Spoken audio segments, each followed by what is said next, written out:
Well, thank you so much for joining us. Now let's get started. I am Ashley Mazuri. Now, Day of the African Child is commemorated every June 16th in remembrance of when South African children took to the streets of Soweto in 1976 to rally support for their educational rights. Now, this year's theme is the rights of the child in the digital environment, and that's what we want to talk about. And joining me for this particular conversation is Teresa Otieno, the CEO of FAWE Kenya. Good morning, and thank you so much for joining us. Good morning. Now, a lot is happening. A lot has happened from then to now. Every year we keep on celebrating the Day of the African Child with different themes. But even before we get into this year's themes, let's talk about it in general. When it comes to the rights of children, what exactly does it mean? Okay, Ashley, when it comes to the right of children, it means that children are supposed to be safeguarded from violence at home and even in the environment, and including also being safeguarded in regards to abuses, exploitation, and negligence, whereby you realize that some parents are not taking care of their children, and so it's the right of children to be treated well. And talking about everything that you say, children are abused not only in other environments but even at home. We're living in a digital era, so to speak, and the world is continuing to grow when it comes to the digital environment.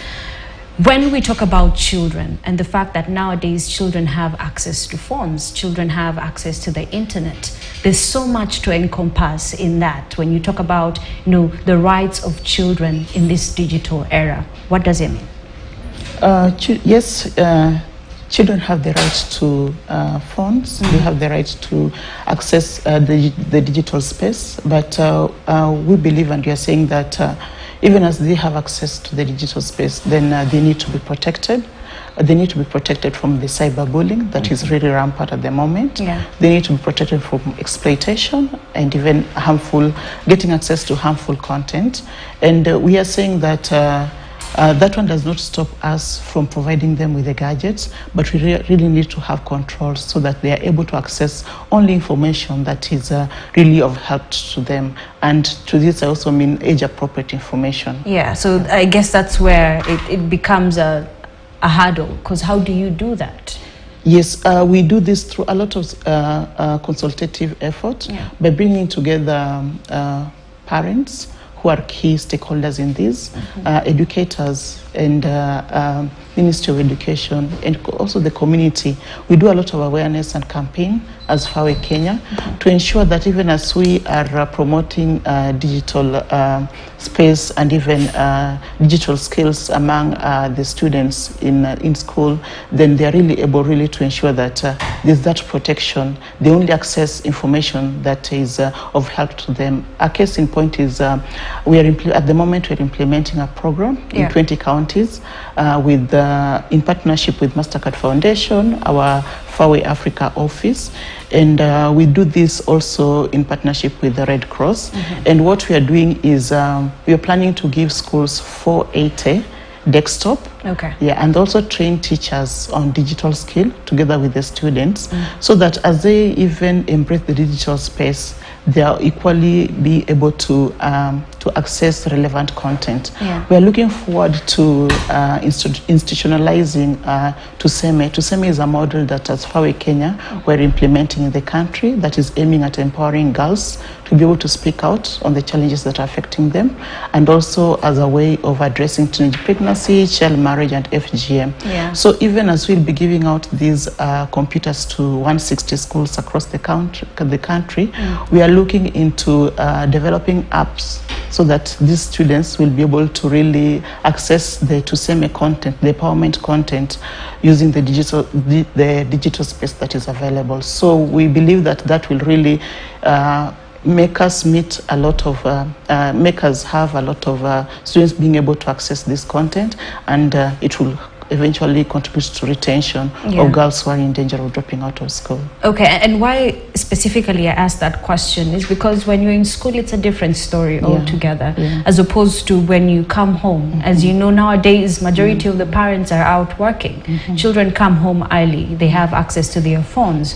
Maybe the guardians or the people who protect and stay with them during this period of time not necessarily follow what the child does.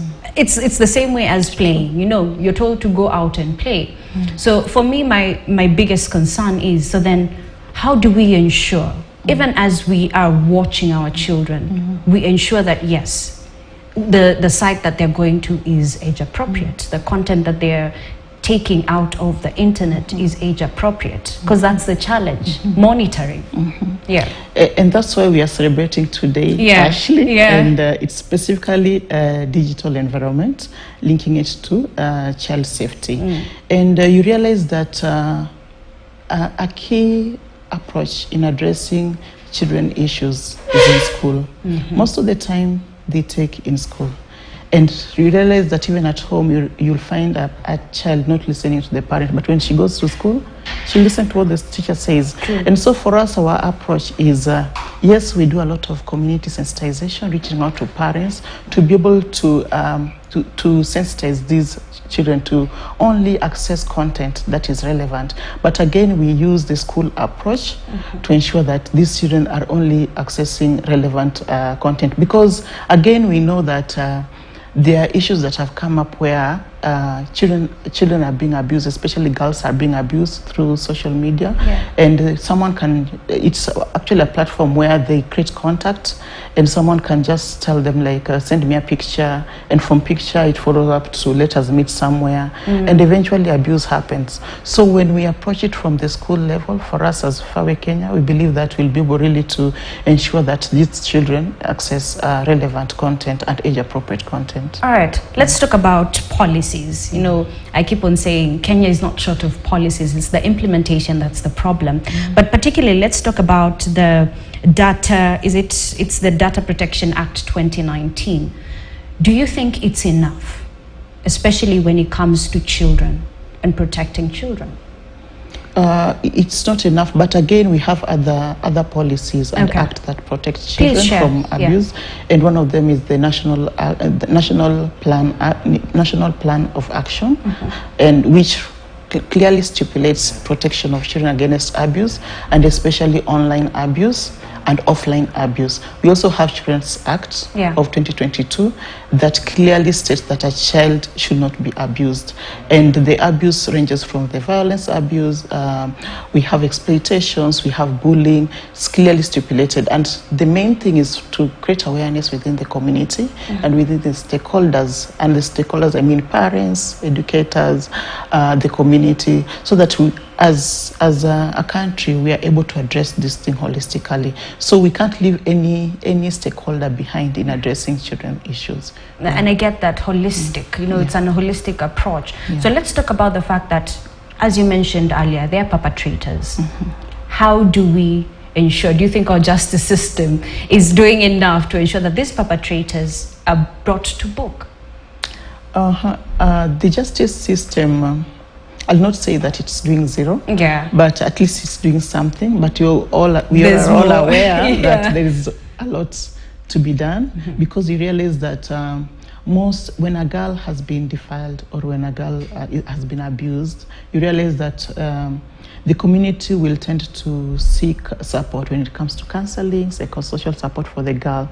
But following up on the perpetrator sometimes becomes a challenge based on the community cultural issues, the community negotiations that eventually leads to this issue not being brought to book. So that already shows that there's need for a lot of sensitization within the community, so that procedures are followed to the letter, and referrals are also made. To protect Let me take you back to what you had mentioned earlier, the fact that you're partnering with MasterCard to ensure that, you know, children have access to internet in schools, and teachers have the proper, you know, what's the right word? Is it curriculum? Yes, to ensure that these children get the right access in the internet. You know, when you talk about digital in general, digital skills in general in the country, there's always that gap between the poor and those who can afford. You know, how do we ensure we bridge that so that we don't leave anyone behind? In the 20 counties that we are implementing this program, the Immersion Channel program, we have identified 8 8 schools in each county. Okay. And these schools are public schools, and you realize that most children who go to public schools are of lower level, most of them. And so our target of public school is because of the vulnerability of the students there. And so also... before you continue, when you say lower level, to what grade or... Oh, not necessarily grade. What I mean is in terms of income, you realize that most parents who take their children to school are of either average or lower level. Yes. Unlike private schools, which sometimes are very expensive. True. Yes, so our target are public schools, and we selected these schools in partnership with the Ministry of Education at the county level.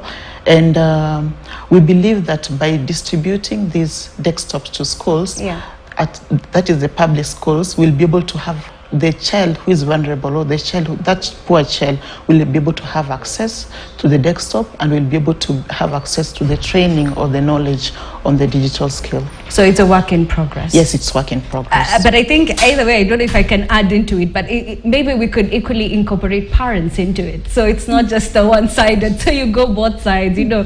But anyway, so when you talk about that, what are the challenges that you've witnessed so far in those 20 counties? Yeah, the challenges that we have witnessed so far is the numbers. You realize that there are a lot of schools that are in need of the same, and the number that we are covering is at a pilot level, and we really look forward that if the skills will be incorporated well and will be able to institutionalize to same a model, the empowerment model in the school, and bring change within the schools that we are currently covering, with the content on SRGBV and also sexual reproductive health and rights, we believe that we'll be able to bring change also to the schools that we are currently not reaching. Yeah, but it's also a good thing that CBC is equally into skills. Yeah, true. Okay.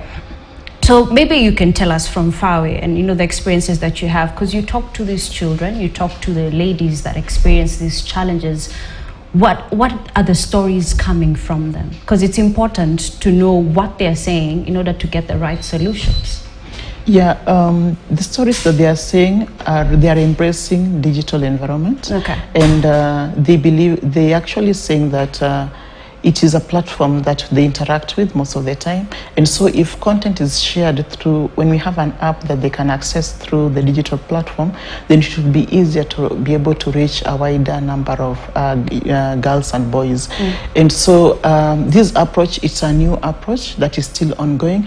And we believe that based on their feedback that they have given us in regards to the approach that we are currently using in bringing change and in ensuring that there is high retention rate for girls, and also giving the teenage mothers a second chance to education, we believe that we'll be able to expand this as time progresses. Without leaving the boys behind, because they always complain, they're always left behind when it comes to these issues.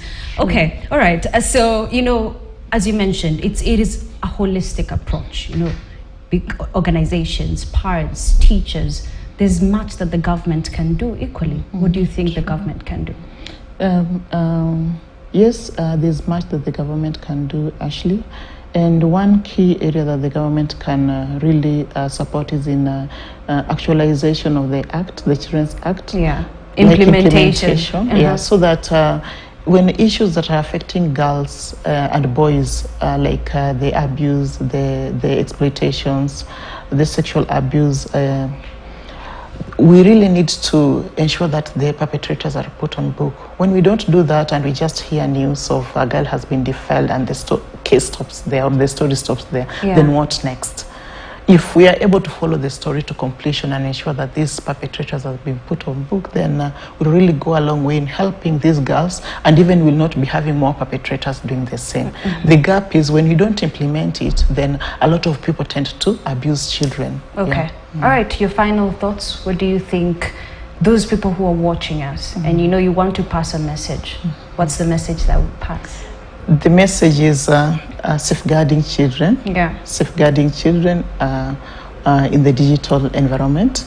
Yes, they have access to age-appropriate information. Yes, it is the world is changing, and the only way that they can be able to access more and more information in regard to issues that are affecting them is through the digital space. But again, there is need for safeguarding from bullying, cyberbullying, safeguarding from abuse, exploitation, and violence. Because when they watch violence through the social medias and various platforms, it interferes with their education and their life in general. And so we are calling upon every stakeholder, educators, parents, communities, the counties, and even the government, for us to come together and address these issues that are really putting our children at risk of dropping out of school. Just a question, quick one. Do you think maybe the challenge that we're having in all this is the fact that, if I can just take you back a bit, during our days, the child belonged to the entire community, as opposed to nowadays, you can't even touch someone's child. It's a different story altogether. Do you think that could be one of the reasons that we find ourselves in such a mess? Yeah, actually it is one of the reasons, because as a parent, you can't take care of a child to old age. This child interacts with various people. In church, there are also various social places that this child interacts with people. So if we have a collective responsibility, that's the only way we can be able to address the issues that are affecting our children. But then is in the parents who need to, spearhead that. Because nowadays, the digital aged parents, you do not touch my child, you do not beat my child. So even discipline becomes a problem in general. True. Okay. All right. Thank you so much for your time, Teresa. Is there anything else you'd love to add to that conversation? Not really at the moment, but what I can say with just the way you have put it, it's very important for the parents to rethink on how to bring up a child. It doesn't necessarily mean that when you're when you have given birth to a child, it's only yours. Because when you pass on, who will take care of the child? Those gaps that are still there needs to be. But the problem is always the parents, convincing the parents about that. That's a whole different story. Yeah, and it requires a lot of campaign, a lot of sensitization and awareness so that they can be able to change. Okay, all right. Thank you so much once again. Of course, it's always a pleasure having you with us. And we'll continue with this conversation, because the conversation doesn't stop here. We continue finding different ways of improving how best we can, safeguard our children in general. And I believe you have experiences of your own. Yeah, true. Exactly. I don't know if you're willing to share, are you? Or that's a different story altogether. But either way, we appreciate you. Thank you so much, Teresa. Of course, she is the CEO of FAWE Kenya. She is Teresa Otieno. Thank you so much for your time.